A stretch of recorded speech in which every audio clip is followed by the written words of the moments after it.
Hey friends, this week on the podcast we have a very special episode. It is an interview with the incredible Evon Mucek. She is someone that has had a pretty significant impact on my healing and growth journey. So she was the first person I thought of when we decided that we wanted to start interviewing people that we felt like had gone through some amazing transformations. And so this interview is actually from back in February. So this is when we were just first thinking about starting a podcast. So it was before we decided to go the video route. So it is just audio. And I, for a while, thought that maybe we had to re-record it so that it fit our current format. But when I reached out to Evon, she encouraged me that she just remembered that interview feeling really powerful and that she would still love to use it if we could. So I went back, I listened to it, and I thought, you know what, she's right. There's way too much good stuff in here that we couldn't possibly recreate. So we found a way to share it, and that's what this is now. So grab a notebook because there's a ton of amazing insights and wisdom in this interview. You're in for a treat, and I hope you enjoy it.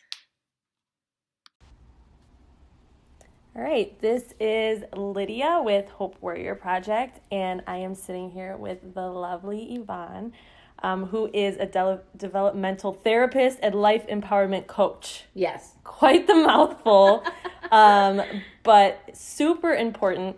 And the reason why I wanted to have this conversation was because actually Evon has had a huge impact on my journey with hope. So I just thought there was nobody better to start this little project with than talking to her about it. I've recently felt like I need to start talking to people about their hope journeys because I've been reading books and listening to podcasts, but there's so many people around me in my network and my community that have such beautiful, encouraging stories, and I would like to start tapping into that. So I'm super, super excited. And just for some background, Hope Warrior Project is obsessed with intention. We didn't know it at first, but me and my partner Stephanie, whenever we were talking, the word intention came up over and over and over again.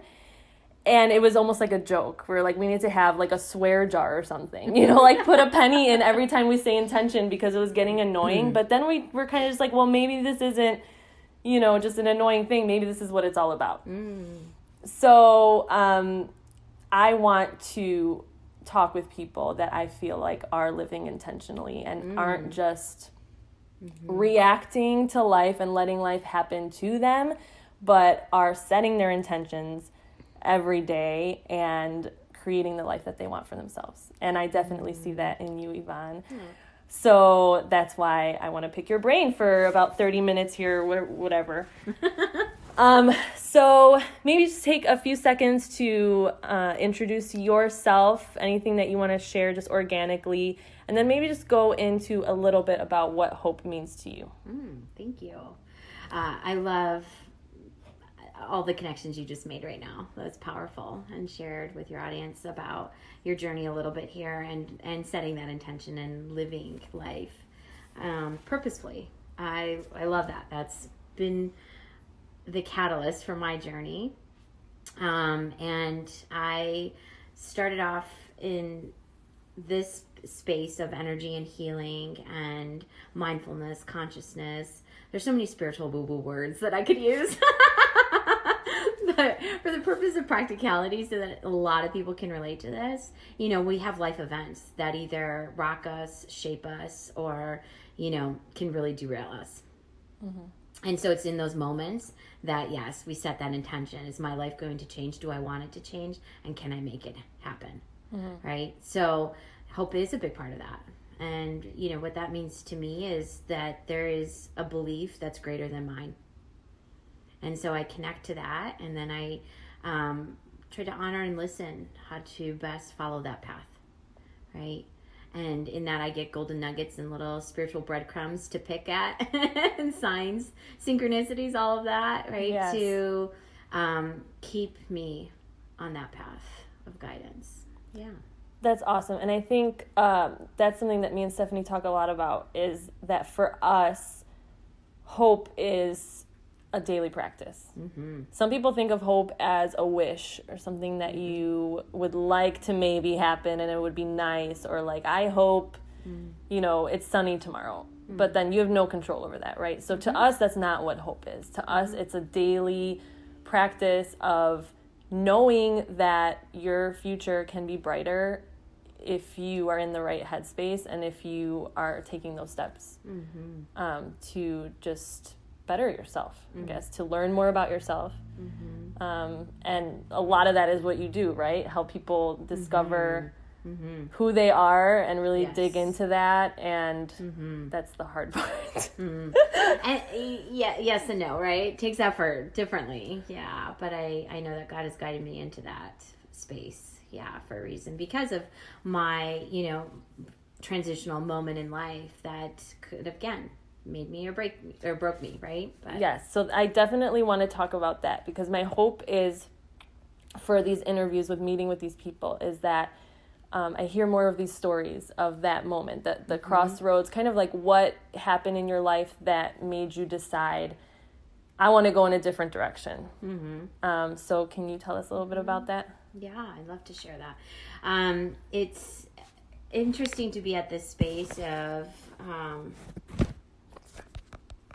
Oops. Oh, sorry, I thought it stopped recording. That's all right. As you go into your we're using this app for the first time, so I didn't want you to like share this beautiful story and have it just fall on my ears and not be able to share with anybody else. So okay, still going. Yes. Okay, go ahead. So it's interesting because that's kind of how the flow was for me. I had like so much happen in my 20s and it was just like, oh, stop. Okay, now what? And I just continued the same pattern until I hit 30. And then I'm 40 now. So there's been a decade of like massive transformation. Massive. And it all started or catapulted with my marriage. So I was married for 4 years, but in that marriage... there was a lot of emotional abuse, and the last year turned into physical abuse. So, to sum it up, it was a night, one evening, where the abuse became so physical, blood running down my head and bruises. And I was at a park at 3 a.m. and I said, this is not my life. So I made a commitment to myself a commitment to God that like I heard, I listened, and I'm going to do what it takes because this is not my life. Like I knew deep down in my soul and my heart that I had so much more. And there was the peace and the happiness and the freedom and all those things that I know existed. I felt were, not in this world. Like I could see people, and it wasn't that I was jealous of them, of their happiness, but I could not connect or understand it. How can you be happy? Really, what's there to be happy about in this world? And I was like, that's not me. Like no matter what, deep down, I knew that wasn't the person that was supposed to be here.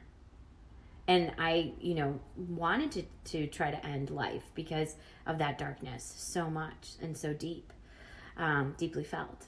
And then again, it was in that moment, 3 a.m. at the park. I will not forget it. And I said, no more. I don't know what I have to do. I don't know where I have to go. How am I going to find it? But no more. And, a few days later, he moved out. And, the logistical pieces are so easy, right? But not. I was like, I don't know about that. In the sense that, like, if you want a divorce, you contact a lawyer, you get this, you get your finance, like those pieces. The actual doing it, following through is the other part, right? And for me, it was important to find the resources right away, right? To help me make sure that I could follow through on those actions. Because yes, you can get easily lured and all the fears and be like, well, I've lived with him for so long. We've had this, type of lifestyle and, now what's going to happen? And well, I wanted kids. We don't have kids. So then will I ever have kids? And maybe I should just stay with him. And right. people, families saying, well, if you have kids, things will change, Oh, God. Right. Yeah, but that's old school European thinking too, right? Like, a kid will fix everything. Just add more stress. Right. I knew for sure. I was like, oh, no. That's definitely not going to happen. But what does need to happen? Like, please, so that's where I think I connected to the hope that there was going to be a better life, and that there were going to be people showing up because I had asked, like, help me. Yes. And so having that trust and that faith, again, easier said than done, but it is a intentional commitment every day. Okay, I don't know what's going to happen today, but I trust in that, I need help, and you will bring the right people to help me. And I have to let go of who that is, how that's going to look, where I think it's going to come from. And I just have to allow it to really come and receive it. We can have it like alarming, blaring in our face, like, woo, here's your help, and still bypass it. Oh, happens all the time. So that was very powerful in the beginning, to try to stay in that awake state of looking at all these signs and synchronicities. And then when it kept happening over and over, it was like a snowball effect of just like, oh, I am asking for this, and I am receiving it, and I am allowing it, and this is actually like happening. And it was that was it. That was the start of it. To just, again, we can go into the negative, and when I say negative, there's a connotation to that, like it's something bad. But no, we have trauma, all of us. We walk around with trauma, and when it's unprocessed and it's not emotionally handled in a way that's healthy, then those stories are just going to keep staying with us. And that snowball effect happens that way, right? And quote unquote looks bad, feels bad, right? But it's our truth. That is what we knew when we knew at that moment of our life. When we know better, we can do better. And so knowing that I had experienced this trauma and other things, memories started to come up, I was able to understand, like, okay, so I can reach out to this therapist and try it. And if that works, great. But I always knew there were more possibilities.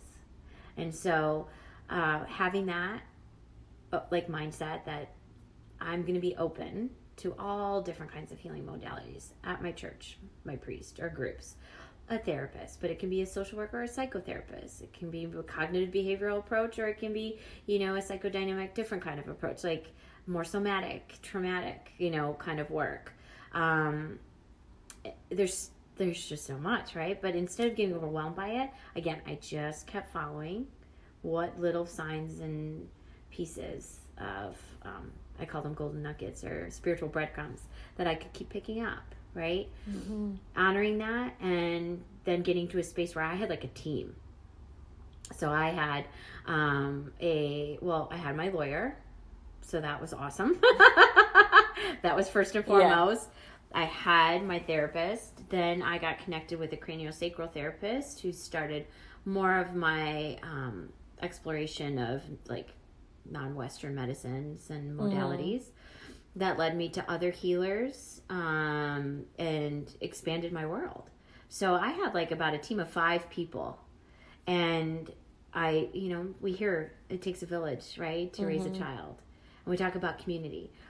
But until we really experience it and live it and, step into it, do we truly understand what it means, right?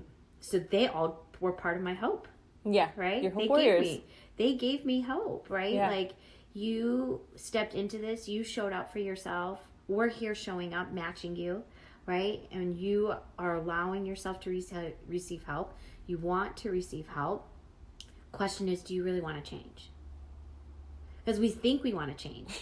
But when we're faced and we're confronted with it, and it's all right there, that's a question. Well, we want the end result of the change. Right. We don't want to do that.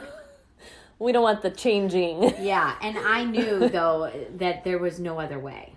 Like, Right. that wasn't for me. Where my clients currently that I work with, like, that is a question I ask repeatedly before I have any agreement contract signed between them, because I could hear it in their hearts a little bit, and their mind kind of logically saying, this is what I want, and still have some kind of mismatch. There's not that mind-heart coherence, right? For me, because of that abuse, like, there was no other option. I knew it was going to take. It got that bad. It got that bad, right? And there was something in your heart telling you needed more, or you knew that wasn't wasn't you. That wasn't. Yeah. Like, I was not supposed to be this miserable and like living this life in such a way that created turmoil, affected my relationships, affected my family, my friendships, right? My job was, I wouldn't say suffering, but I wasn't happy. And I chose that career, to work with kids and families. And there were moments where it triggered so much emotionally for me. So I was in a really dark space that required a lot of resources and also a commitment, that intention to set, like, I am committing myself to this change. And I'm committed to the hard work. Right. The effort that it's going to take. Whatever it's going to take. Right. But hard work that, even at that point, that paradigm didn't feel like, oh my gosh, how am I ever going to make through this? It was just like, no. Like, yeah, but that was my belief. Like, everything took a lot of hard work. Where now, 10 years fast forward, I don't feel that way. I live my life with more ease and grace. But I had to understand all of that. I had to, kind of pick that apart a little bit of my belief system, my paradigms that I was holding on to, stories. I really did have, the past is not something that you just let go. You have to let in order to let it go. You have to feel it to heal it. You have to understand that, those were legit things that happened that created that trauma. And you can work through that, though, and move those emotions out of your body in order to get to that healing space. Then you can be in the present moment. I love that. Feel it to heal it. Yeah. That's nice. Yeah. So in the work that I do now is that I have, for the past 5 years, primarily worked with women in supporting them to move away from their abusive relationships with themselves in order to live a more whole, complete life, healthier, happier, more peace and harmony. But it all starts within ourselves. It's nothing that someone did, someone said, something happened to me. Those are all just circumstances, situations that have contributed to these feelings. And so if we can understand it, then we can move through it and get to that space. Doesn't just happen overnight. And there's a lot that comes up with it. Recently, but for the past 20 years, I've also been a developmental therapist working with infants and toddlers with disabilities. And so I still do a little bit of that contract work, and I've got my coaching business. And in the past 6 months, I've been really sitting and trying to connect with how I can blend both worlds a little bit more. And I would sit there and I would ask and I would meditate and I would, go to networking events and talk to people, pick people's brains. And I was like, there's something more here. And I just need to, again, go back and follow the spiritual breadcrumbs, pick them up instead of trying to figure it out. So allowing that space is something that also in the past 10 years I've learned how to do and not force, because anything we force turns to shit. Sorry. Like it just does. And but yet the manure that we get in life, that shit can really help fertilize, right? Our ideas, our thoughts, our, I love a good analogy. That's a good one. So good, right? People don't like the smell of it, But it's useful. But it's still useful. It's what makes things grow, Absolutely. we need it. So we need the sun, we need the rain, we need the, wind, we need all of the elements. We can't deny all these things, and we can't deny our human experiences. What we can do is, step into it in a space where we can move to love and compassion for all of those experiences, right? So I am in a space right now of deep gratitude for that marriage, but that didn't happen overnight. That didn't happen in a year. It took several years. And so fast forward to today, and I still blending these worlds and listening. And just a few weeks ago, God graced me with the answers. It was about, again, following these breadcrumbs, picking them up, tasting them, seeing which one tastes good, which one I really want to savor. And then it just was this moment. And I got out of meditation, and it was like it was soulgasmic. It just created this burst of creation of ideas and feel-good feelings and inspiration, and I was motivated. It was just like a complete, soulgasm. Awesome. That's how I call it. Awesome. Yeah. Soulgasm?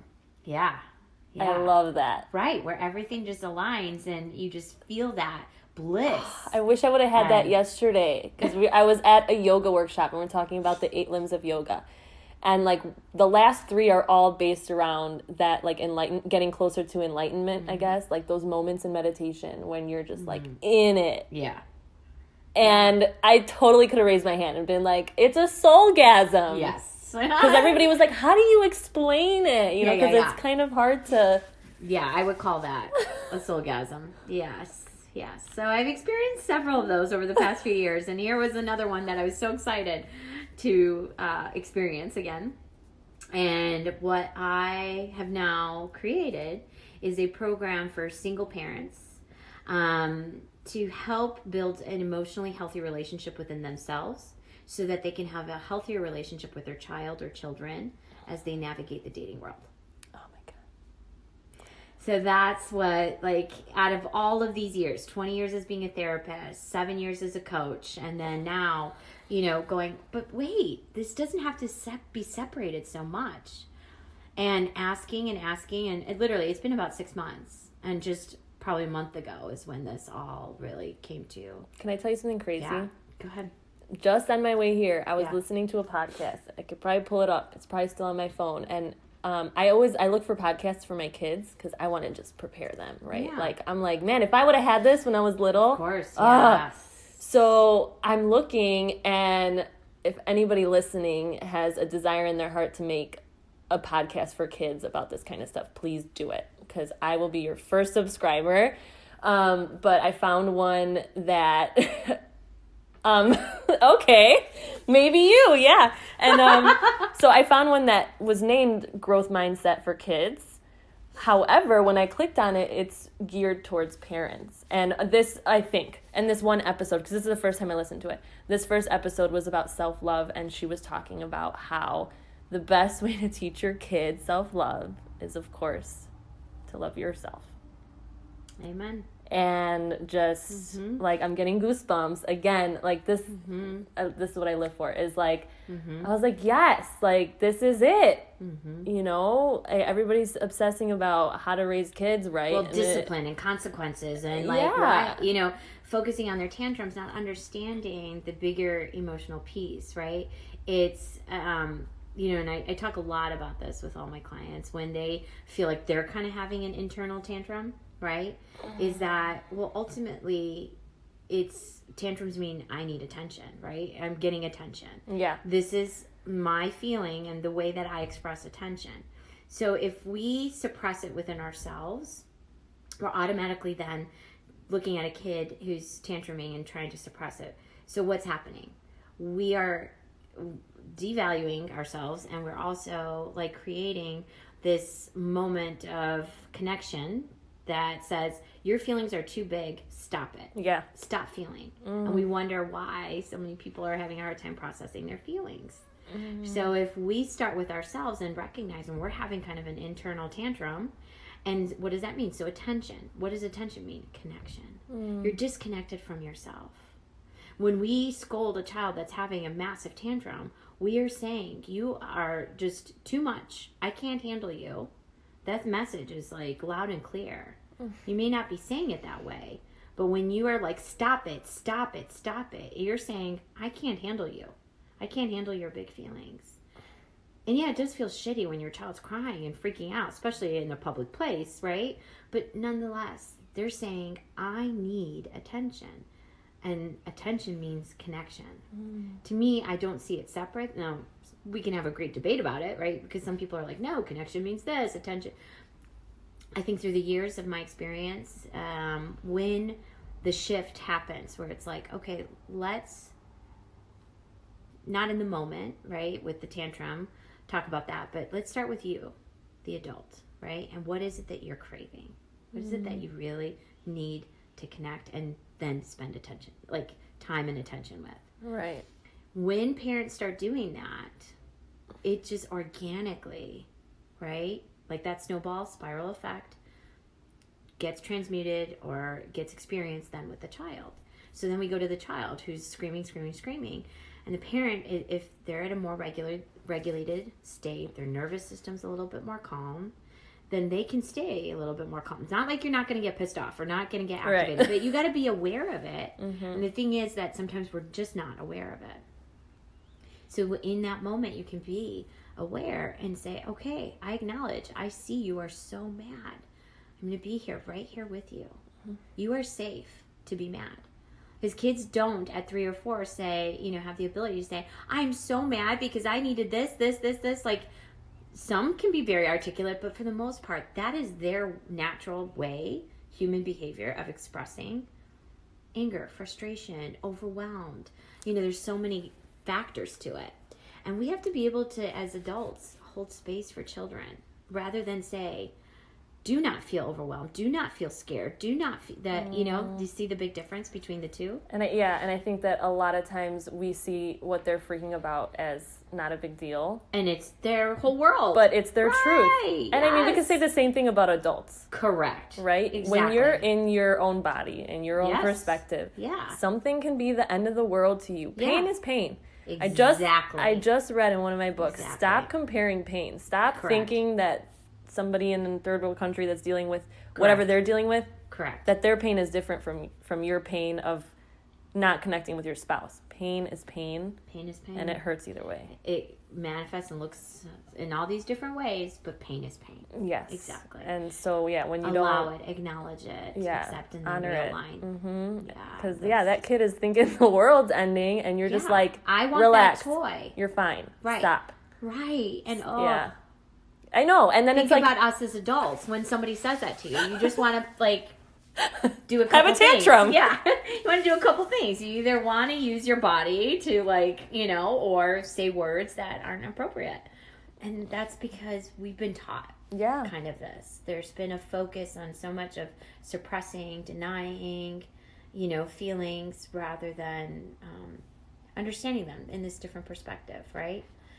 And I definitely don't want to say, this is the right method, this is the wrong method. I'm totally not about that. And I try to be very conscientious of it. And I say try because I'm human, and I'm sure, I was not raised in that way. So my old stories or patterns do come up in some respect, but I'm very well aware of it and always processing and doing the work. That's the thing. So through this 10-year journey, I still have my team of people. In fact, now it went from 5 to 10. Oh. So it doesn't stop. And that's what gives me more hope, right? Prior to this, you asking and, just about who's in my world and the hope I receive and stuff like that. I couldn't tell you just one person. There's so many, because we are not here alone. There are so many people to help us. And there's not a one-all, in the physical realm. For me, I don't believe that I am higher than anybody else, or guru or master teacher or any of those words. That does not resonate for me. Mm-hmm. I, have my faith and know that God, that's who ultimately helps me. And in the physical realm, though, I believe that I do have all these earth angels. Mm-hmm. And they all provide something different for me. And that's the thing, because we all are multi-dynamic, complex, progressive. We're not just one thing. We can't just work on mindset. We can't just work on our bodies. You can drink all this celery juice you want. That's only going to do so much. Yeah. We need a holistic, integrative approach. Mm-hmm. And when we can embrace that, and it creates so much more possibilities. I really, really believe in that, and that's what gives me hope. That's awesome. And I think the biggest thing that you kept referring back to that I absolutely, my eyes are being open to this more and more every day is like that breadcrumb thing. The spiritual breadcrumbs? Yes. Yeah. Because it's just knowing what your intentions are. Mm-hmm. That's part of it. That's a big part of it. Knowing what, Huge. like, Yeah. the goal is. Mm-hmm. But then, like, surrendering the rest. Mm-hmm. And saying, like, I know I'm going to get there, Mm-hmm. but I don't need to know how. Mm-hmm. And, Yeah. like, we as humans don't do well with that. We No, want to because know. we want to control. Yeah, control, definitely. And there are things that we can control, and there are things that take practice to let go of control. But again, it's a process and a journey that you either commit to, and you'll know when you're half-ass in and half-ass out. You will know. Yeah. Because things just won't flow. Right. And you'll just, keep repeating some patterns, or some things will happen over and over that you're like, why does this keep happening? It's because you haven't learned, to handle it in a different way, approach it in a different way. You're still trying to control the outcome. So yeah, there's so many wonderful, it can go into a very overwhelming mindset right away. Like, hearing somebody go, oh my gosh, I have to work on this and this and this, and I need 10 people. No, I'm not saying that. But what I am saying is that there are many people that can help support your journey. And if you are committed to change, you will not only change, you will transform your life. Absolutely. Awesome. Okay, so if somebody that might potentially listen to this feels super connected to what you're saying and wants to follow your journey some more, like, how would they do that? Yeah. So I, right now, can be contacted either via Instagram or Facebook. So Evon Mucek. On Instagram, it's at Evon Marie. I love to connect with people, like either via a video, FaceTime, Zoom call. I have not, in all these years, taken the route of a website. Intuitively, and never felt like I was connected with that. So I know a lot of people are like, oh, I want her website, or, maybe, just want to see something. It's starting to maybe, like, I have a landing page, like that's finally coming up. And it wasn't, for a while there, I was like, maybe I'm just lazy and I don't really want to do this. But I kept connecting, right? Truly, like, how have I really built my business? How have I really, made an impact? And it's going and doing these things, talking to people, doing workshops, getting myself out there, going on crazy trips that I never thought, like a Bali. And I, went to Bali and I ended up getting, a client. I went to Denver. I got 2 clients, like, following those breadcrumbs and connecting with people. So if anybody's interested in reaching out to me, they can actually, it's pretty bold because you don't know where it's going to land, but my phone number Oh, geez. is the best way. Okay. Which, I've always felt safe and trusted in that. That if I gave my number to somebody, it was going to be put in the hands of the right people that needed to listen. So if anybody's listened this far into it, it's because they're invested and they're interested. And so I share my number with you, 630-310-9778. And you can text me and let me know that you heard this podcast, and we will connect. Awesome. And then maybe we get so big that you need to change your number one day. And then that would be a blessing too. Or that becomes my business number, and then I get a different phone number, oh my gosh. It can work in all ways, but I trust in that process. And I love you for that. That's super awesome. Yeah. And you still do, I know this whole working with parents, it's like a new thing that you're working on. But now you are meeting with clients, right? Just for like life coaching and... Yeah, so it's all kind of in transition, but my kind of niche, more focus will be working with single parents. But yes, I still work with women who feel like they are in an abusive relationship with themselves. Thus, they're, in other relationships that are perhaps toxic or unhealthy in any way. Toxic can get kind of overused nowadays, but you know when you're in a healthy relationship and feel like you're thriving and you love life versus, gosh, the people around me, just, I'm not feeling good. I'm not feeling happy. I don't feel loved.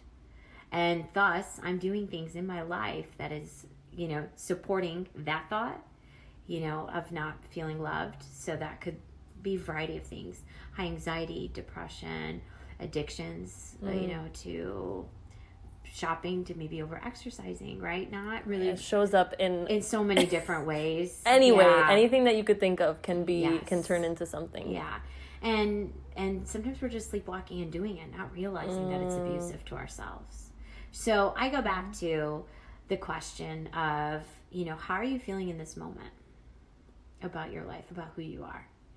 And if it's not feeling any sort of, you know, we have moments where we don't feel great. Yeah, of course. But if you collectively like the take general a little inventory of your life and day to day, you're just not happy with the people around you and specifically who you are, then it's time to ask yourself, well, do I want to change? That's powerful. And that's awesome. That's awesome that you get to be part of that for people. I'm sure that's Thank you.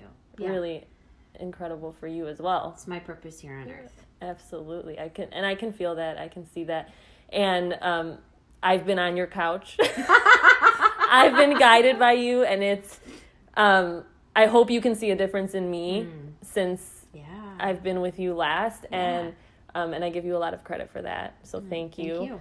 And we're sitting in Yvonne's house right now, and this is where she would meet with me once a week for a season in my life. And being back here is kind of it's kind of trippy a little, like it's like full circle almost, and like just walking in here, you can honestly feel like just this peace and this like love that you have in this home with you and your little Diego friend. Yeah, my little puppy. And this is the happiest puppy you'll ever meet because he's so loved. But like he just lives in this pure like blissful energy that you're creating in your home. So so I think you're the real deal and that you do care a lot about this, and thank you. And thank you for what you're doing for people. And I hope that this helps you to scale that even bigger because everybody needs it. And I know I've sent friends to you before, so you know that I believe in what you're doing. Yeah, thank you. You're welcome. It's my pleasure. And thank you for meeting with me. I know I got a lot out of this. Great. And I know that anybody that listens to it will as well. So. Awesome. Thank you so much. You're welcome. Thank you, everybody.